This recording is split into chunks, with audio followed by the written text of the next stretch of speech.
Hi everyone, I'm Zehao Lu, and here is my problem presentation video. Let's start. The problem of mine is the problem 33. So let's look at the problem here. Bob loves foreign languages and wants to plan his course schedule to take the following 9 language courses. So here is the 9 language courses. And the course prerequisites are 15 and 22 have no prerequisites, and every other course has the prerequisites. And excuse me. And the goal is to find a sequence of courses that allows Bob to satisfy the prerequisites. Alright, here is the problem. So let's analyze this problem. And we can see the purpose of this problem is to find a sequence that meets all the prerequisites needed to learn the next one. So here we can find that we need to learn all the courses here. And also some of them have prerequisites and some of are not.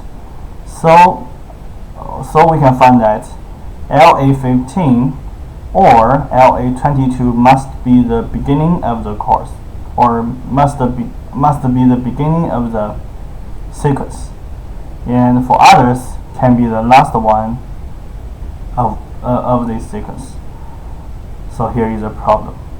Then from this analysis we can find that therefore we can use a directed graph to get the relationships of all courses that Bob wants to take. So why we use directed graph? That is because that we have to go through, for example, we have to go through LA15 to go to LA16. And then we can go to like LA32 or LA127. So this is the only path that can get through there.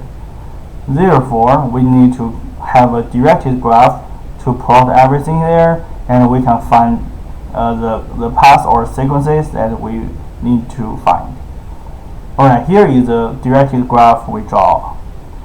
Here from the requirement we find that 15 and 22 has no prerequisites and others have prerequisites.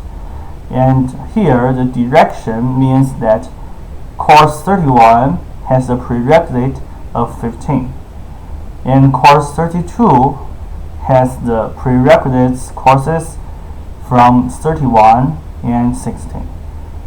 So here, the edges means that it has the prerequisite, and 15 and 22 have no prerequisites, so they don't point to any other vertices.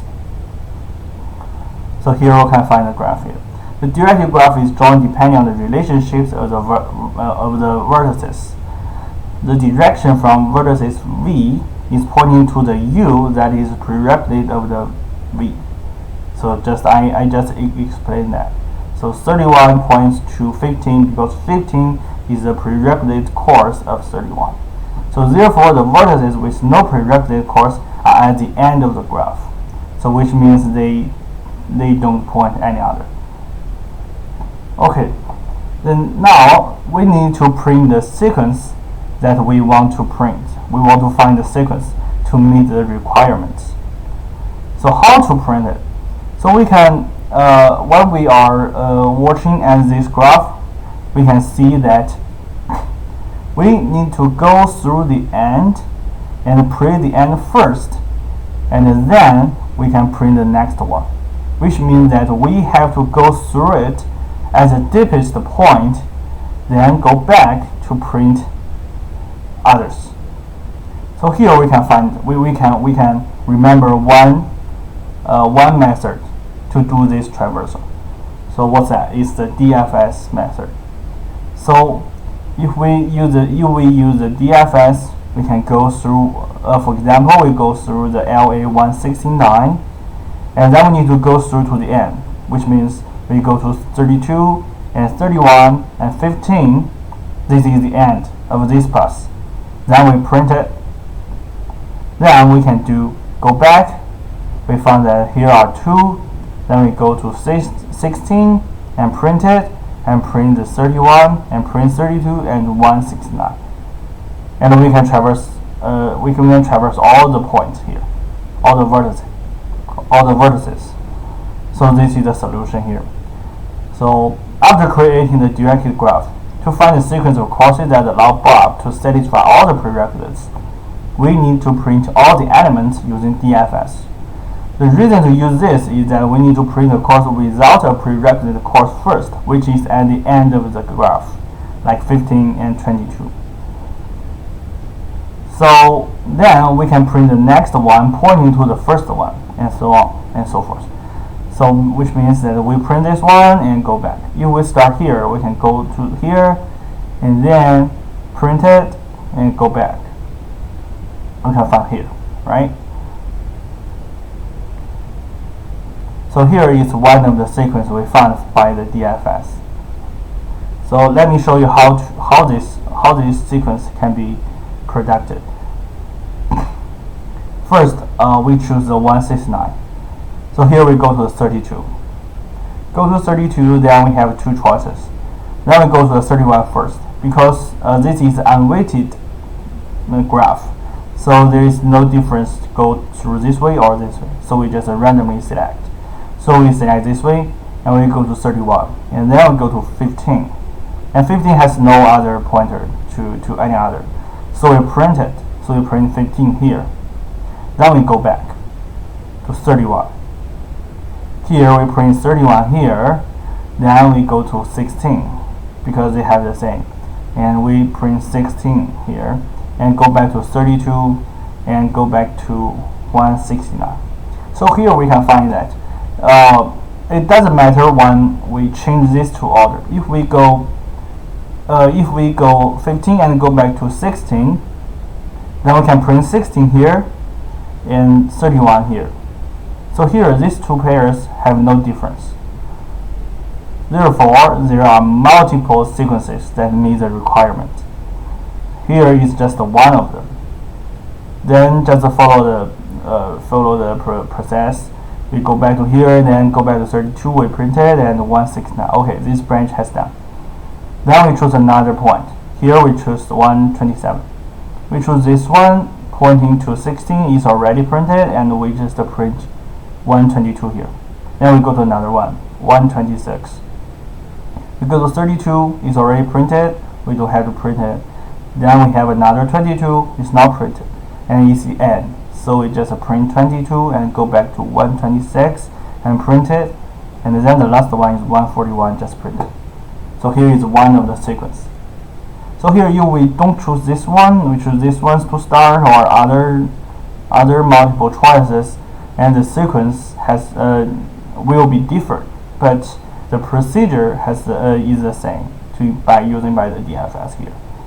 But they all meet the requirements. Alright, here is the code.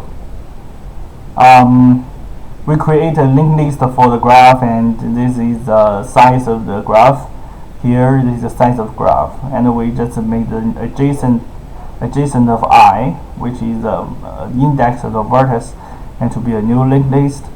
And here this is the add, and we just add this one like with next, and to show the relationship between the two vertices. And here is the DFS procedure. We use this iterator, and we first we just to choose the first one to be true. And here we use the DFS here, we just use this one by here. And now we just set all others false. So if that false, we do this one. Then we do the while loop to do this recursively. Then after this all set, or it is the end of it, then we just print the indexes of that element, of that vertices. And then, so this is the main procedure. We just this is the edges showing the relationship between the vertices. And here, the 0 to 8 is the indexes of each point. For example, here I use a 0 for this one, and 32 for 1, and here this is let me see, this is 2, 3, 4, 5, 6, 7 8 usually. Yes, 7 8. So here is the indices. It's not the it's not the exact data of it.